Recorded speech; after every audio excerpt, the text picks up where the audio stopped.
Good morning students. Today we will discuss about applications of Gauss law. அதாவது cos விதியின் பயன்பாடுகள். இப்போ last கிளாஸில் பார்த்தீங்கன்னா காஸ் விதி அப்படின்னா என்ன, அதாவது காஸ் விதியை பற்றி ஒரு கலந்தாய்வு அது எல்லாமே நம்ம லாஸ்ட் கிளாஸில் பார்த்தோம். காஸ் விதி வந்து எதை தொடர்பு படுத்துகிறது, அதாவது மின்புலத்தையும் மின்னூட்டத்தையும் மின்புல பாயத்தையும் தொடர்பு படுத்துகிறது. அதாவது cos law relates the flux and charge அப்படிங்கிறது நம்ம ஆல்ரெடி லாஸ்ட் கிளாஸ்லேயே பார்த்தோம். இன்றைக்கி பார்த்தீங்கன்னா அப்ளிகேஷன்ஸ் ஆஃப் காஸ் லா, அதாவது காஸ் விதியின் பயன்பாடுகளில் நமக்கு ஒரு 4 பயன்பாடுகள் இருக்குது. அதில் நம்ம ஃபஸ்ட்டு அப்ளிகேஷன் மட்டும் இன்றைக்கி பார்க்க போகிறோம். ஓகே.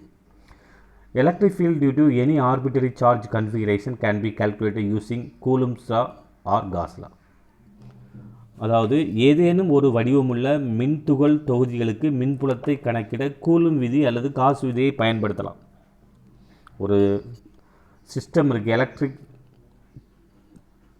சார்ஜ் கன்ஃபிகரேஷன், ஏதாவது ஒரு மின்துகள் அமைப்புக்கு வந்து மின்புலத்தை கணக்கிடுவதற்கு வந்து நம்ம கூலும்ஸ் லாவோ இல்லை காஸ் லாவோ பயன்படுத்தலாம்.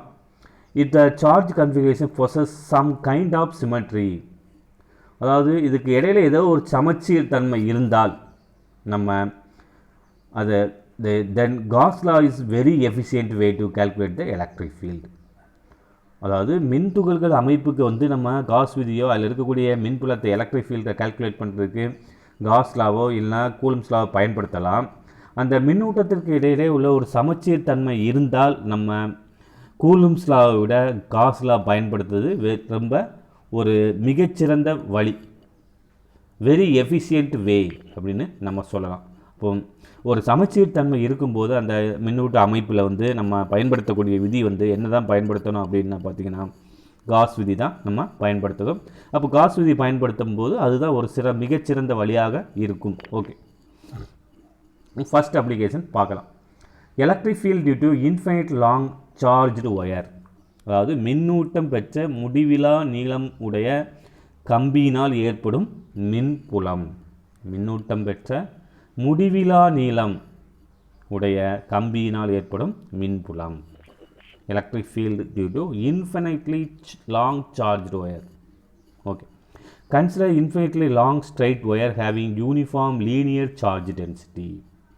ஒரு இன்ஃபினைட் முடிவிலா நீளம் கொண்ட ஒரு ஸ்ட்ரைட் ஒயர் கன்சிடர் பண்ணிக்கிறதும் அதில் இருக்கக்கூடிய லீனியர் சார்ஜ் டென்சிட்டி லாம்டா.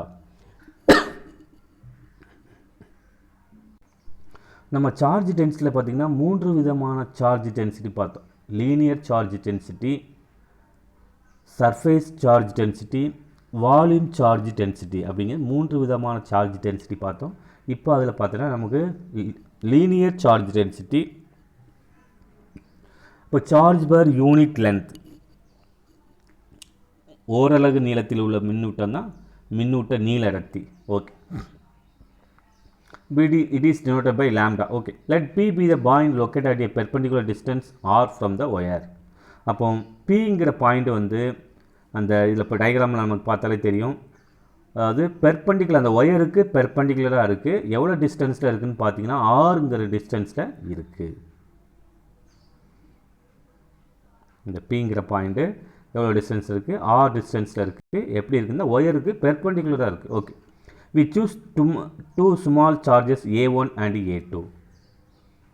இதில் பார்த்தீங்கன்னா A1 A2 A1 A2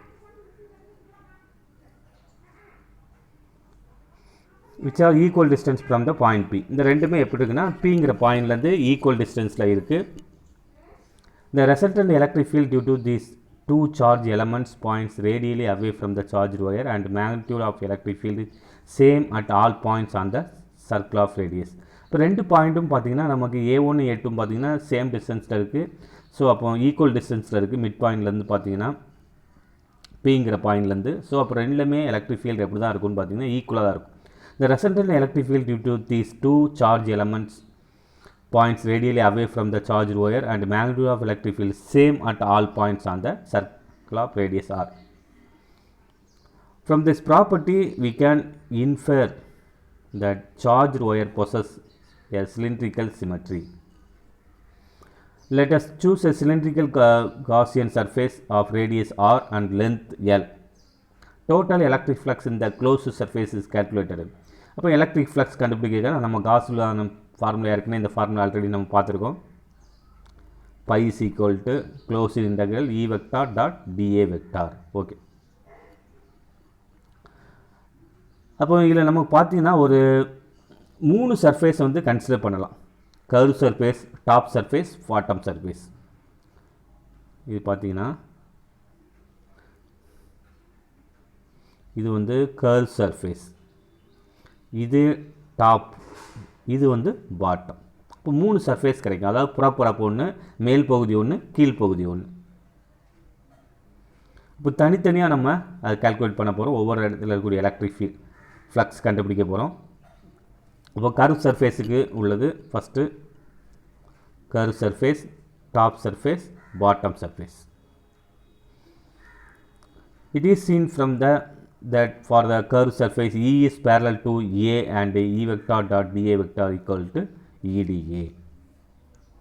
இப்போ கர்வ் சர்ஃபேஸில் பார்த்தீங்கன்னா தீட்டா இஸ் ஈக்குவல் டு நமக்கு பேரலல்னால் என்ன வரும், காஸ் 0. அதாவது இந்த ஃபார்முலா பார்த்தீங்கன்னா EDS காஸ் தீட்டா, இல்லைனா EDA cos theta, dot product தான் இருக்குது. அப்போ நமக்கு காஸ் தீட்டா வரும். அப்போ பேரலுங்கும்போது தீட்டா 0. இப்போ இந்த காஸ் 0 1, நமக்கு அப்போ இந்த டேம் வந்து என்ன கிடைக்கும், அதாவது EDN கிடைக்கும். Okay, for the top and bottom surface E is perpendicular A and அப்போ கர்வ் சர்ஃபேஸில் வந்து நமக்கு இதில் கிடைக்கக்கூடிய வேல்யூ பார்த்தீங்கன்னா கர்வ் சர்ஃபேஸில் பேரலாக இருக்குது தீட்டா 0, அப்போ காஸ் 0 1. ஸோ டாப்லேயும் பாட்டம் பார்த்திங்கன்னா பெர்பெண்டிகுலராக இருக்கும். அப்போ காஸ் 90, அப்போ காஸ் 90 0, அப்போ நமக்கு ஃப்ளக்ஸு 0வாக இருக்கும். ஓகே, அப்போ எந்த டேம்லாம் நமக்கு 0வாக தான், இந்த 2 டேம் நமக்கு 0ஆகிடுது. ஸோ ரிமைனிங் இருக்கக்கூடிய இது மட்டும்தான் இருக்கும். ஓகே, சப்ஸ்டியூட்டிங் தீஸ் வேல்யூஸ் இந்த equation applying the Gauss law. So substitute பண்ணும்போது நமக்கு ஃபைனலாக என்ன கிடைக்கும்னு பார்த்தீங்கன்னா இந்த 2 டேம் 0ஆயிரும். ஸோ ஃபைனலாக நமக்கு phi is equal to q by epsilon naught. நம்ம ஏற்கனவே காஸ் லாவில் ஸ்டார்டிங்லேயே படிச்சிருக்கோம் இந்த டேமு. Phi is equal to q by epsilon naught. Since the magnitude of electric field entire curved surface constant, E is taken out, the integration and Q enclosed is given by Q enclosed equal to lambda L. அதாவது நமக்கு linear charge டென்சிட்டியில் lambda is equal to Q by L. அப்போ Q is equal to lambda L. lambda is equal to lambdaங்கிற linear charge density, மின்னூட்ட நீள அடர்த்தி. அப்போ நமக்கு Q is equal to lambda L. So அப்போ நமக்கு இந்த ஃபார்முலா யூஸ் பண்ணுறோம்.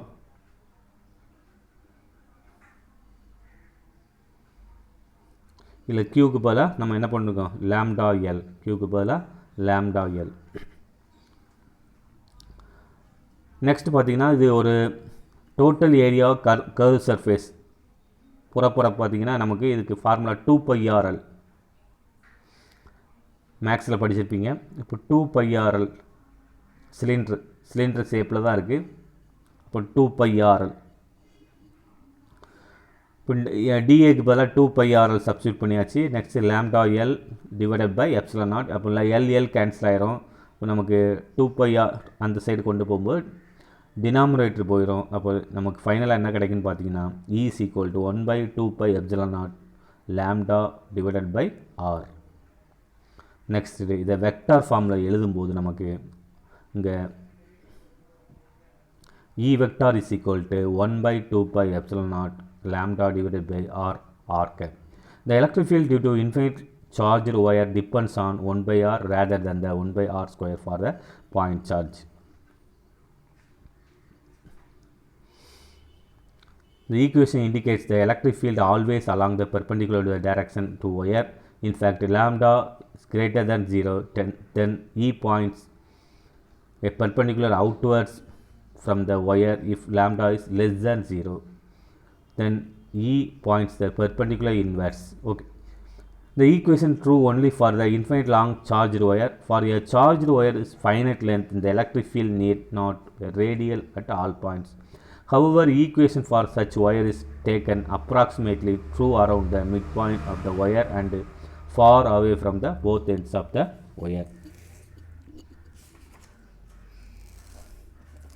அதாவது முடிவிலா நீளமுள்ள மின்னூட்டம் பெற்ற கம்பிக்கு மட்டுமே சமன்பாடு பொருந்தும். வரம்புக்கு உட்பட்ட நீளமுள்ள மின்னூட்டம் பெற்ற கம்பியை பொறுத்தவரை மின்புலமானது அனைத்து புள்ளிகளிலும் ஆரத்திசையில் அமைவதில்லை. இருப்பினும் அத்தகைய கம்பியின் மையப்புள்ளிக்கு அருகிலும் கம்பியின் முனையிலிருந்து வெகு தொலைவுள்ள புள்ளிகளுக்கும் இந்த சமன்பாடை நம்ம பயன்படுத்தலாம். இப்போ அதாவது புள்ளி மின்துகள ஒன்றின் மின்புலம் 1/r² என்றவாறு இருப்பதே இருக்குது. ஸோ மாறாக மின்னூட்டம் பெற்ற முடிவிலா நீளமுள்ள கம்பியின் மின்புலம் 1/r என்றவாறு அமைந்துள்ளது. அதாவது இதில் பார்த்தீங்கன்னா நமக்கு